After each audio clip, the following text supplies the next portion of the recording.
Praise lord. Good morning. యేసుని స్వరం కార్యక్రమానికి ప్రేమతో స్వాగతం. ఈ దినవాక్యము సామెతలు 3:27. మేలు పొందగోరువాడు నీ ఎదుటిగా ఉన్నప్పుడు వాడికి మేలు చేయుట మానవద్దు. గమనించాలి. మేలు చేయుట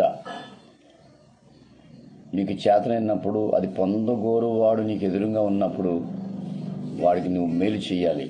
గమనించాలి. ఎదురుగా ఒక వ్యక్తికి అవసరం, మనం ఆ వ్యక్తికి మేలు చేయాలి. మేలు చేయటానికి సిద్ధపడినప్పుడు అవతల వ్యక్తి రెడీగా ఉన్నాడు, అయితే మనం వారికి మేలు చేయాలి. గమనించాలి పిల్లారా. పరిశుద్ధ గ్రంథంలో సామెతలు 3:27 రాయబడింది, మేలు పొందగోరు వాడు నీకు ఎదురుగా ఉన్నప్పుడు లేదా నీకు తటస్థపడినప్పుడు వానికి మేలు చేయడం మానొద్దు. అవకాశం వచ్చింది, సహాయం చేసే అవకాశం వచ్చింది, చెయ్యి. పలకరించే అవకాశం వచ్చింది, పలకరించు. వాళ్ళకి ఏదైనా అవసరం నువ్వు తీర్చడానికి సిద్ధంగా వాళ్ళు ఉన్నారు, తీర్చు. ఎందుకంటే వాళ్ళు మేలు కోసం కనిపెట్టినప్పుడు నువ్వు వాళ్ళకి సహాయం చేయాలి. నీకు చేత అవుద్ది, చేయాలి. వాళ్ళు ఎవరో, ఏంటి, ఏ సంఘం, ఏ సహవాసం, ఏ కుటుంబం అని ఆలోచించకుండా వాళ్ళు మేలు కోసం ఎదురు చూస్తున్నారు. కాబట్టి వాళ్ళకి ఆ టైంలో నువ్వు సహాయం చేస్తే దేవుడు నిన్ను కనికరిస్తాడు. యేసయ్య అందరికీ సహాయం చేశాడు, అందరినీ ప్రేమించాడు. మీరు అనొచ్చు, ఏమంటే ఒకవేళ కీడు చేసినోడు కూడా మేలు చేయాలి. గమనించాలి. కీడుకు ప్రతి కీడు చేయవద్దని బైబిల్ చెప్తుంది. వాళ్ళని కీడు చేశారు, అయినా నువ్వు వాళ్ళకి మేలు చేయి. వాళ్ళకి వ్యతిరేకంగా మాట్లాడారు, విరోధంగా మాట్లాడుతున్నారు, నువ్వు వాళ్ళ గురించి మంచిగా మాట్లాడు. వాళ్ళని ద్వేషంగా చూస్తున్నారు, నువ్వు వాళ్ళని ప్రేమతో చూడు. వాళ్ళు వద్దని పారిపోతున్నారు, అయినా నువ్వు దగ్గరికి వెళ్ళి పలకరించు. బైబిల్ చెప్తున్న సామెతలు 3:27 మేలు చేయువాడు పొందగోరుటకు రెడీగా ఉన్నప్పుడు వాడిని మేలు చేయక మానవద్దు. చేసే ఎవరైతే పౌలు శీలని కొరడాలతో కొట్టి మరి అక్కడ చెరసాల్లో వేసినప్పుడు భూకంపం వచ్చింది, చెరసాల నాయకుడు అదిరిపోయాడు, చూశాడు.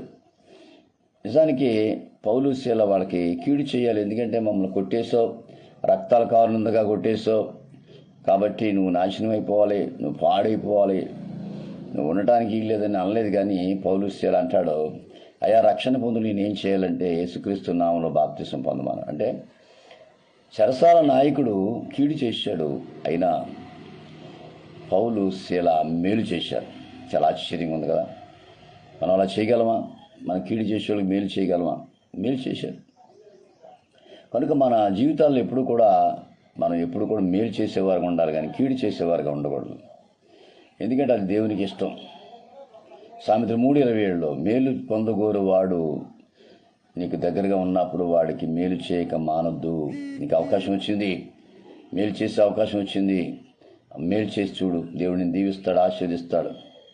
కాబట్టి అంతేగాని మనకి కీడు చేశాడు కదా వాడికి కీడు చేద్దాం, మన గురించి చెడుగా మాట్లాడాడు కదా వాడి గురించి కూడా చెడుగా మాట్లాడదాం, మనం నిందించాడు కదా మనం కూడా నిందిద్దాం, మన మీద కోప్పడ్డాడు కదా మనం కూడా కోప్పడదాం. కాబట్టి అలాగ చేయొద్దని ప్రభు ఖచ్చితంగా మాట్లాడుతున్నాడు ఆయన. గమనించాలి ప్రియులు. ఉదయకాలం యేసు స్వరం ద్వారా దేవుడిని చెప్పేది ఏంటంటే, మౌనంగా ఉండు. యేసేపు కీడు చేశారు, సొంతోళ్లే కీడు చేశారు, కొట్టారు, అంగి లాగేసుకున్నారు, గోతులో తోసేశారు, అమ్మేశారు, ఎన్నో శ్రమలకి గురి చేశారు, సొంతోళ్లే గురి చేశారు.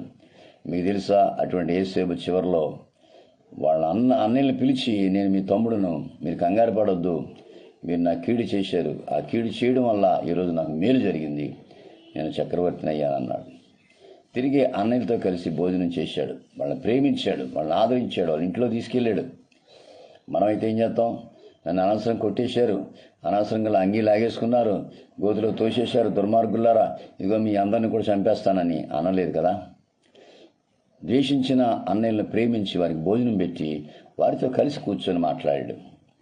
వాళ్ళు కంగారు పడిపోయారు, మేము కీడు చేసాం కదా, మమ్మల్ని తీసుకెళ్ళి ఏం చేస్తాడన్న వాళ్ళు చాలా తొందరపడిపోయారు. అయితే యేసేపు అంటాడు, అన్నయ్యలు మీరు కంగారు పడొద్దు, మిమ్మల్ని నేనేం చేయను, మీరు ఆ రోజు అలా చేయడం దేవుని చిత్తం, మీరు అలా చేయకపోతే ఈరోజు నేను చక్రవర్తి కాకపోదును, మీరు ఆనాడు ఐగుప్తు దేశానికి నన్ను అమ్మేయకపోతే ఈరోజు నేను చక్రవర్తిని అవను కదా, ఆ రోజు మీరు నన్ను చెరసాలకు వెళ్ళేటట్లు చేయకపోతే నేను దీవించబడిన కదా, ఆ రోజు మీరు గోతులో తొయ్యిపోతే ఈరోజు నేను దీవించబడిన కదా.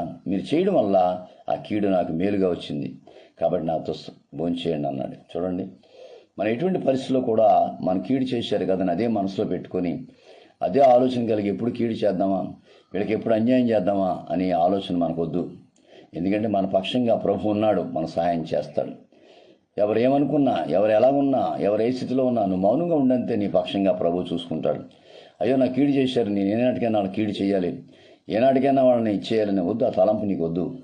బైబిల్ చెప్తుంది, మేలు చేయటం నీకు చేతనైనప్పుడు, దాన్ని పొందగోరు వాడిని ఎదురుగా ఉన్నప్పుడు ఖచ్చితంగా సహాయం చేయి. వాళ్ళు ఎవరైనా సరే అనవసరం, ఏ రకంగా ఉన్నా సరే అనవసరం, నువ్వు చేయాల్సిన సహాయం నువ్వు చేసే. తర్వాత ప్రభు నిన్ను దీవిస్తాడు, ఆశీర్వదిస్తాడు. పిల్లలు గమనించాలి. కనుక ఈ ఉదయకాలం ఈ మాటలు వింటున్న దేవుని బిడ్డ యేసు స్వరం ద్వారా, ఒకవేళ నా కీడు చేశారండి, నా సొంతోళ్ళే కీడు చేశారు, నా అన్నదమ్ములే కీడు చేశారు, నా బంధువులే నా కీడు చేశారు, నా సంఘస్థులే నా కీడు చేశారు అని ఒకవేళ నువ్వు అనుకుంటే, నా వాళ్లే నా కీడు చేశారు అని అనుకుంటే, ఉదయకాలం దేవుడు అంటున్నాడు, వద్దొద్దు, నీకు మేలు చేయడం వాళ్ళకి అవకాశం వచ్చింది కాబట్టి వాళ్ళకి మేలు చేయి. మేలు చేసే ప్రయత్నం చెయ్యి, ఖచ్చితంగా ప్రభు నీకు సహాయం చేస్తాడు. కాబట్టి మేలు చేయుట, నీకు మేలు చేయి పొందగోరు వాడిని ఎదురుగా ఉన్నప్పుడు వాడికి ఖచ్చితంగా నువ్వు సహాయం చేయాలి. అలా చేయకపోవడం కూడా పాపమే. గమనించాలి. అవకాశం వచ్చింది, నీకు అవకాశం వచ్చింది, ఖచ్చితంగా వారికి సహాయం చేయి. నీకు అవకాశం వచ్చింది, నీ చేతుల్లో ఉంది, నువ్వు చేయగలవు. ఇలా చేస్తే వాళ్ళకి ఆశీర్వాదం వస్తుంది నువ్వు అనుకుంటే ఖచ్చితంగా వాళ్ళకి సహాయం చేయి. తర్వాత దేవుడు నిన్ను దీవిస్తాడు, దేవుడు నిన్ను ఆశీర్వదిస్తాడు. కాబట్టి మేలు చేయు పొందగోరు వాడు ఎదురుగా ఉన్నప్పుడు వాడిని ఎటువంటి పరిస్థితులు కూడా విడిచిపెట్టద్దు, సహాయం చేయి. ఇది నాకు అవకాశం వచ్చింది, నీకు మేలు చేయడానికి నాకు అవకాశం వచ్చింది, చేయడమే. పిల్లలు గమనించాలి. ఒకసారి నేను బండి మీద వెళ్ళిపోతున్నప్పుడు ఓ రోడ్డు పక్కనే ఒక ఇంట్లో చాలా కంగారుపడి అందరూ ఆదరాబాదరగా ఉన్నారు. నేను వెళ్ళాను, చూస్తే ఒక ఆవిడికి వాంతులు అయిపోయి సీరియస్ అయిపోతుంది, కాళ్ళు చేతి చల్లబడిపోయినాయి, చాలా సీరియస్ పరిస్థితిలో ఉంది. వెంటనే నేను డాక్టర్గా నా బాధ్యత బండి ఆఫీస్ లోనికి వెళ్ళిపోయి కొన్ని మందులు రాసిచ్చేసి, కొన్ని ఇంజక్షన్లు రాసిచ్చి, సెలిన్ బాటిల్ రాసిచ్చేసి వాళ్ళకి వెంటనే అక్కడే వాళ్ళ ఇంట్లో ఆ క్షణంలోనే ఆ రోడ్డు పక్కన ఇంట్లో వైద్యం చేశాను. వాళ్ళు ఎవరో నాకు తెలియదు, వాళ్ళు ఏ రకంగా ఉంటారో మనకు తెలియదు, వాళ్ళు ఎటువంటి పరిస్థితుల్లో నాకు తెలియదు. కానీ నా వంతుగా నేను చేసేసి, ఎందుకంటే ఆ సమయంలో చేయకపోతే ఆ ప్రాణం పోయే అవకాశాలు ఉన్నాయి. బీపీ డౌన్ అయిపోయింది, పల్స్ డౌన్ అయిపోయింది, అన్నీ సీరియస్ అయిపోయింది. వాళ్ళు ఎవరో నాకు తెలియనప్పటికీ సహాయం చేసిన వాళ్ళు అన్నారు, అయ్యా మరి మంచి పని చేశారు. పిల్లలు గమనించాలి. మనకు చేతనం చేయడం, చేతనైనప్పుడు చేసేయడమే. నాకెందుకులే, నేనెందుకు చెయ్యాలి అనే తత్వం మనకు రాకూడదు. నా సొంత వాళ్ళకే నేను చేస్తాను, బయట వాళ్ళకి నేను చేయను. నా వాళ్ళకే నేను చేస్తాను, బయట వాళ్ళని, నా వాళ్ళతోనే మాట్లాడతాను, బయట వాళ్ళతో మాట్లాడను అనే తత్వం వద్దు. అందరినీ ప్రేమించు. ప్రభు నీ పక్షంగా ఉంటాడు, నీకు సహాయం చేస్తాడు. ఎవరు ఎలాగున్నా నీకు అనవసరం. పిల్లలు గమనించాలి. ఎవరు ఎలాగున్నా సరే నీకు అనవసరం, నువ్వు వారికి సహాయం చేయి, వారిని ఆదుకో. గమనించాలి పిల్లలు. కీడు చేసేవాడికి మేలు చేయడం ప్రయత్నం చేద్దాం. మేలు చేయువాడు పొందగోరువాడు నీకు ఎదురుగా వచ్చిన అవకాశం వచ్చేసింది కాబట్టి అవకాశాన్ని ఉపయోగించుకో. అప్పుడు దేవుడిని దీవిస్తాడు, ఆశీర్వదిస్తాడు. కనుక ఈ ఉదయకాలం ఈ మాటలు వింటున్న ప్రియ దేవుని బిడ్డ, ఎవరైనా నీకు తెలిసిన వాళ్ళు ఉంటే వాళ్ళకి ఏదైనా సహాయం చేయాలని వాళ్ళకి అవకాశం ఉన్నప్పుడు చేసి తీరు, ప్రభు నిన్ను దీవిస్తాడు.